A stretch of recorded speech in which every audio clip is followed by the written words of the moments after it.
anigoo ah Ruqayya Sahal Cangul Afyare waxaan meeshaan u imid goobjoog anana maanta ka hadlo cabasho aan maxay ila soo diristay wiilkayga oo yar oo ardaya oo 19 sano jira ayaa bishii October 15keedii waxa la yiri waxa lagu qaaday loo qaadaya qadarna ma loo qaadin markii dambe xira shirbow la yiraahdo ayaan ugu tagay 16kii bisha markaan 16kii bisha ugu tagana waxaan ugu tagay niman ciidan oo askar oo waardiya waxay ii sheegeen wiilkaagu xirada ku jiro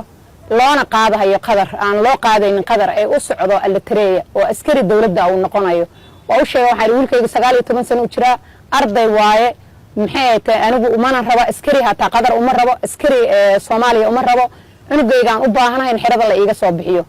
askari waardiyahan ahay amarna ma qaadi karo ee amarna anigu ma gudbin karo laakiin waxaan ku sheegi karaa faylkiisa inaan fiiriyo wiilkaaga inuu xirada ku jiro waayo waxaan irmaanda waan ku duceynayaa waxaan rabaa hooyo wax dhashay baan ahay inaad faylkii ii fiirisid cunugayga inuu xirada ku jiro iyo inuu ka maqan yahay waa igu soo noqday wuxuu dhahay ninkaas ayaa og oo taliye isku sheegay buug gacanta ku haysta asaga u tagay cabashadayda u gudubsaday wuxuu ugu yiri aniga ma bixin karo laakiin haddaad af garatid waa laga yaabaa inaan caaw cunugaaga aan ku bixiyo daanuna qof iska masaakiin ahaan ahay qof markii jeebka gacanta lacag ugu jirtay ma ihi lacagan ku heshiinay subaxii baan imaanayaa baan iri 2 saac roob baa daay waan ka gaari waay 3 saac oo subaxnimo marka ay midna wiilkayga xirada waa laga bixiyay waxa la ii sheegay in cunugayga la qaaday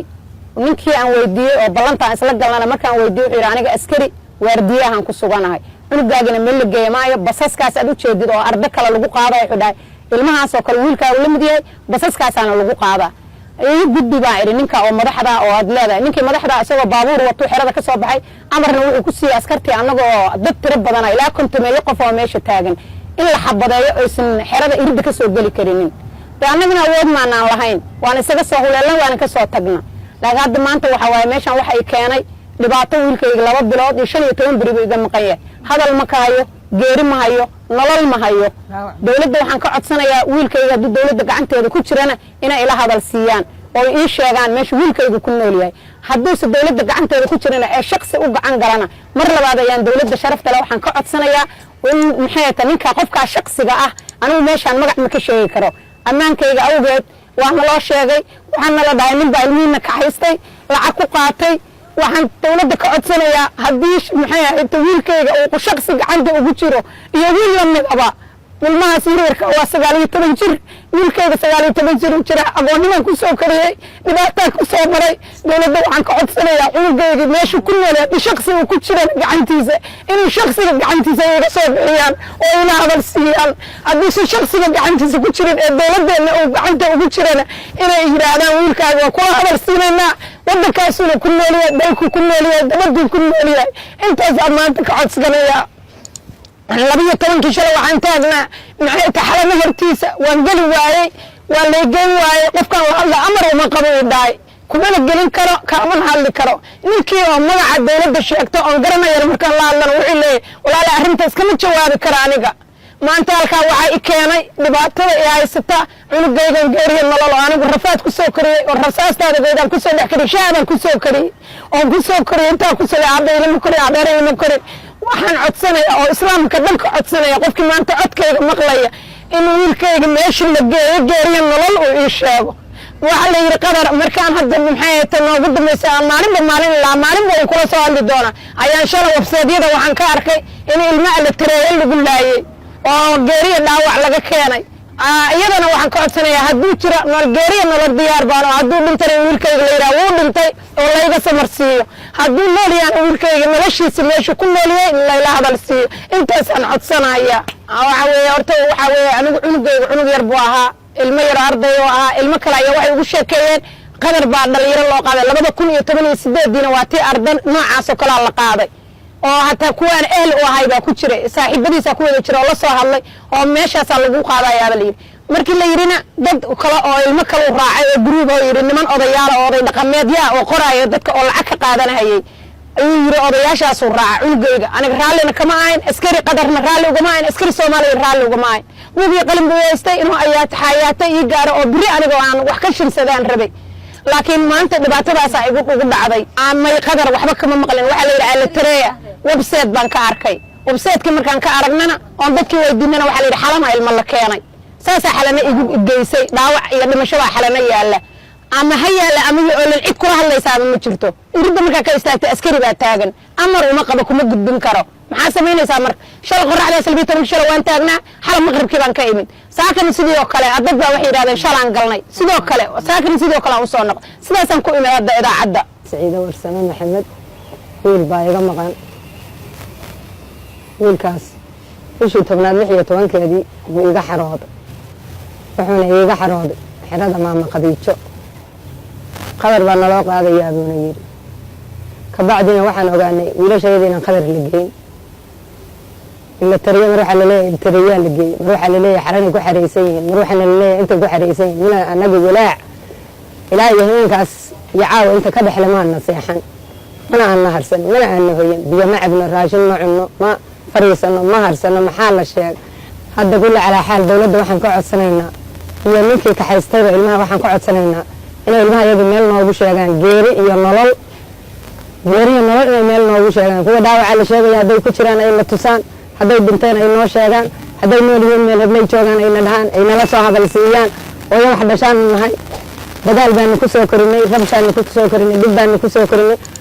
intaas burburkiyaan ku soo korinay ma harsano ma hoyano idaacada maanta waxaan keenay dib ma haystaan keenay bilaash ma aan imaan ilmaha waxaan rabnaa in la hadalsiiyo haday nool yihiin oo muuqaalkooda aragno oo maqalkooda aragno taasaan rabnaa dawladana ka codsanayno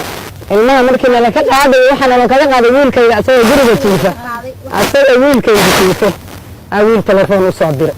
wuxuu yiri shaqan ku hayay soo orod wiilku waa ii wacay wuxuu yiri hooyo shaqa la ii haya hebel baa shaqa ii haya orod baad wasayir baa laga qaaday waa bishii sagaalaad dalkeedii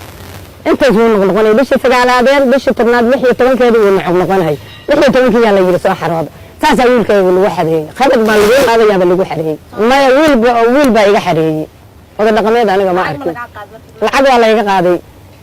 abiisa lacag bixiyo waxay dhameed sameeyay karaan inta ugu dhameeyay $50 la iga qaaday kooraysan lacag la iga qaaday layna wiilkaaga qabada lagu qaaday waliba ku celceliyo waxaan idhi eedow wiilkayga sabiibaha iga gelin hay'adaha ligin meeshaan qadar ma aha la yiri waan maqlay waliba inay sameeyso qadar ahayn markaas uu yiri ka bax wiilkan meeshaan u wadaay ana la shaqad siinay waxaan ahay hooyo wiilka maqan yahay wiilkaygii waxa la ii sheegay in uu la geeyay meesha la yiraahdo eletariyo wiilka yarka ah inuu baa soo ka haystay iskuulkan ku ogaa inuu hadii uu iskuulka ka soo kaxay unugaas meel halkaas oo xerada magaceedan sirba la dhahaa baa aqaane aniga waxa waaye ilmahan qariibaan ahay qaxootiyada Kenya ka imi unuga yarka ah inuu dalkayga iga soo ka haystay ilaa iyo saacadaasna meel lagu sheego ma garanayo elektariyana loo kaxeeyaa la yiri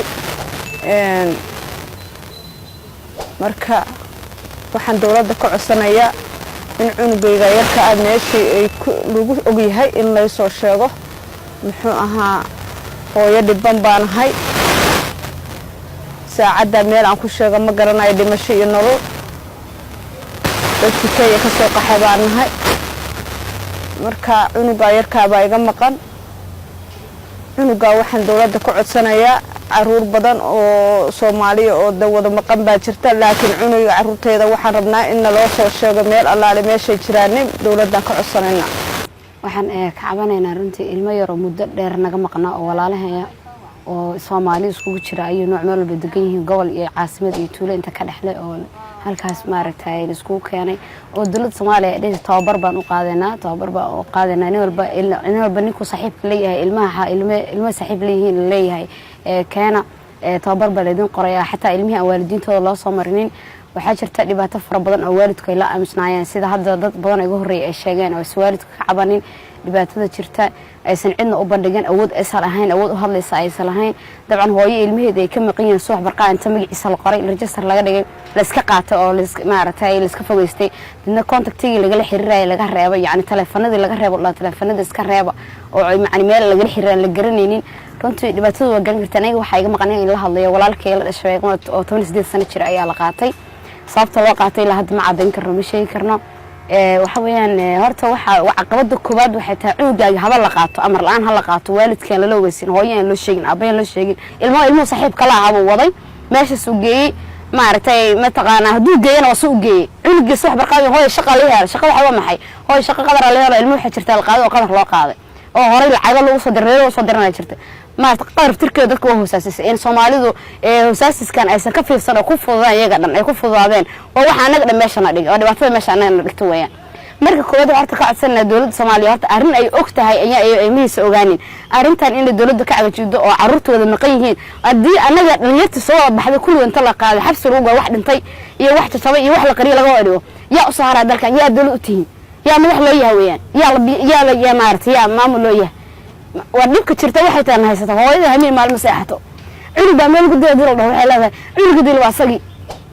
cunuga la dilo asagi wada habeen maalin gaari aan saarnaa magaalada meelan habeen istaagi ma lahan habeen maalin meel baan taaganahay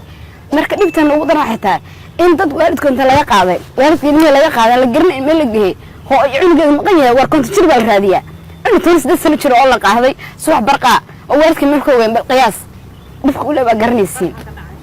waxa ugu daran hadii maartay waxa la leeyahay hadda waxa jirtay markii la qaaday carruurtii la qaaday waxa la yiri tiri qadar baa loo kala qaaday hooyada garanayso cunuga meesha loo qaaday meel tiri la geeyay maqdad baa la geeyay ma garanayso okay haba iyo garan hadii doonto oo ku meel awaalis la wadan jirto waxa dhacday hadda in la yiri dad baa la keenay oo eritri ku dhaacmay oo yaani ku dhintay xataa qaar kood fridge la galiyay bal fiiri hooyada ilmaheeda leedahay waa caafimaad qaba cunuga uu dhintay fridge buu ku jiraa inoo ku tirnaysa ka waran qof uu sheegan oo jirin marka dhibta koowaad waxa weey ilmihi haday wax gaareen waa in la war waalidka ilmihi shalay hadii laga qari oo meel laga sarxay jirin ilmaha waxba gaaray waxa gaaray la soco lama oran so waxa leena hadii ay jir dhibaato ku jirta anu wax shalay waa daba gal 12 shalay magaalan socon 12 darasa saahay waxa la yiri jiraan dad dhaawacay istalka yeelan qof lama ogolaan inuu galo qof bilaadan oo galay ma lahan marka hadii ay jirto dhibaato soo saameynta la qof walba wuxuu doono noqon kara maanta waana u sabab la sameeyay Soomaaliya garan marka dawladda waxa ka codsanayna in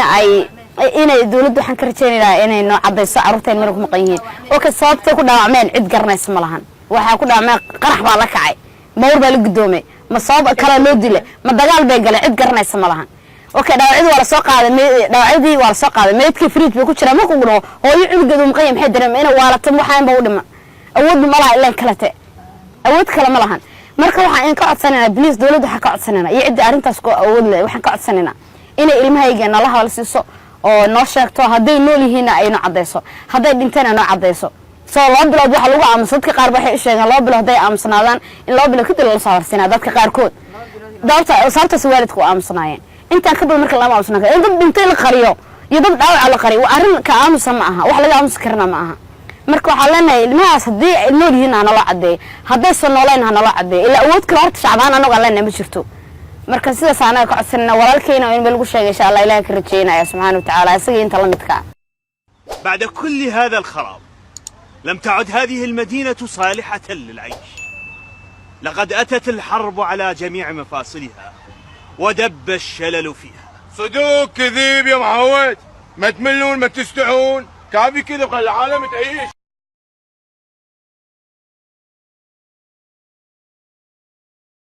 السلام عليكم ورحمة الله وبركاته ورقية سهل oo ka hadlaysa wiilkeeda dhibaatadii ay shalay ka hadashay wiilkeygii Leila hadal siiyay inuu nabad qabo asaga iyo asxaabti kale oo la joogay wiilkeygii waan la hadlay wax dhiba ma qabo ii dhahay ilaahay baa mahadaas iska leh ilaahay baa mahadaas iska leh ilaahay baa mahadaas iska leh wiilkeygii oo maanta la iga shaafiyay ragii maxay tahay dawladda aan u haystay oo iri wiilkeyga adinka shalay iga qaaday iga afduubay meeshaad geyseen rad iyo raaq oo inaad ila hadal siisaan ama aad meedkiisa igu samarsiisaan ama geeridiisa igu samarsiisaan ama noloshiisa igu samarsiisaan maanta noloshiisa la igu samarsiiyay wiilkeygu wuu ila hadlay waan wareystay wuxuu igu yiri hooyo aniga waan nabad qabaa waan ladanahay sidaad ila jeceshay baan ahay ragga ila jooga anigu dadka oo dhan hebel ma dhihi karo maxay ahayd waxaan weydiiyay ilmaha dariskayga oo raacay mid buu igu sheegay wuxuu dhahay intaas oo qof baan isku meel ku noolnahay midna daba qasar uu ku nool yahay laba waa isku la noolnahay meel baan isku la noolnahay waa nabad qabnaa marka maanta waxaan halkan ka sheegayaa inaan aad iyo aad u faraxsanahay oo faraxsiga aan faraxsanahay ilaahay subhanahu wa ta'ala aan u mahad celinayo oo mahaddaas iskale iyo ninkii antaan shala u cabtay maanta yiri maxay ahayd wiilkaagii baan kula hadal siinaya cabashadaydii iiga jawaabay ayaa mahaddaas iskale marka waxa hooyooyinka kale oo dhibaataysan oo ilmahoodii waayay aabale maxay ahayd hooyale ehelle waxaan u sheegayaa maanta inay maxay ahayd dawladdu ay ka hadashay oo tiri ilmahaasi way nabad qabaan qofkii maxay ahayd idaacadda ka hadlan aan aniga ahaa oo la yiri maadaama adiga aad ka hadashay maanta anaga ka qancinayna maadaama aad maxay ahayd noo cabatay oo tiri ilmahayga geeri iyo nolol meel ku sheega maantana waxay dhaheen geeri iyo nolol midkii adigoo aad diyaar u ahayd maanta aad haysaa wiilkayga nool baa layla hadalsiiyey oon codkiisi aqaano oo magacaygoo saddexan aan iri weliba aan iri magacay oo magacaygoo saddexan oo afraad uu i gaarsiiyey